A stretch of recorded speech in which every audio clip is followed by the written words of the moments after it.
तुम्ही पाहत आहात MCN न्यूज मराठी। वर्धा जिल्ह्यात उष्णतेचा पारा दिवसेंदिवस वाढतच असून उष्मालाटेचा धोका लक्षात घेता प्रशासनाने महत्त्वाचा निर्णय घेतला आहे। प्रभारी जिल्हाधिकारी संजय तेली यांनी शासकीय व खासगी शिकवणी वर्ग सकाळी किंवा सायंकाळी घेण्याचे तसेच गरजेनुसार ऑनलाईन पद्धतीने वर्ग चालवण्याचे आदेश दिले आहेत।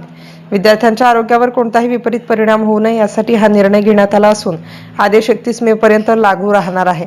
नियमांचे उल्लंघन केल्यास आपत्ती व्यवस्थापन कायद्यानुसार कारवाईचा इशारा देखील देण्यात आला आहे। MCN न्यूज मराठीकरिता सचिन महाजन, वर्धा। याच्यामध्ये आपण बघत आहात की उष्णतेची जी लाट आहे वर्धा जिल्ह्यामध्ये ती सातत्याने टिकून आहे आणि 45 डिग्रीच्या वर टेम्परेचर सातत्याने दिसून येत आहे। त्यामुळे अनेक पालक समित्या असतील आणि इतर खूप संघटनांनी आमच्याकडं आपत्ती व्यवस्थापनाच्या बैठकीत विनंती केली की अशाबाबत काही सूचना संबंधित यांना द्याव्यात।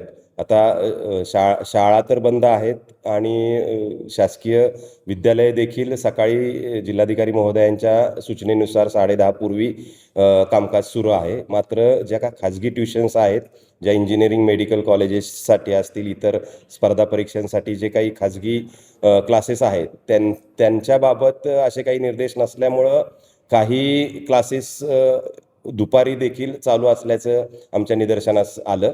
तर त्यांना आम्ही हे निर्देश जारी केलेले आहेत की त्यांनी कृपया 31 मे पर्यंत उष्णतेच्या लाटेचा अंदाज घेऊन आणि आपलं जे काही अकॅडमिक नियोजन आहे ते सकाळी 6 पासून सुद्धा विद्यार्थी येत आहेत आणि सकाळच्या सत्रात आणि उशिरा दुपारच्या सत्रात त्यांनी घ्यावं किंवा ऑनलाईन पद्धतीने घ्यावं, जेणेकरून विद्यार्थ्यांना या उष्णतेच्या लाटेचा कोणताही त्रास होणार नाही आणि विद्यार्थी अतिशय चांगल्या वातावरणात या क्लासेसला अटेंड करतील, यासाठी आम्ही हे दिशानिर्देश जारी केलेले आहेत आणि आम्हाला सगळ्या चालकांनी देखील याबाबत चांगला प्रतिसाद दिलेला आहे। याच्यामध्ये त्यांचं पूर्वनियोजित काही शेड्यूल्स असतील, काही मॉक एक्झाम्स असतील, त्या रिशेड्यूल करायला त्यांना काही अडचण होत असेल तर त्याबाबत आम्ही खातरजमा करू।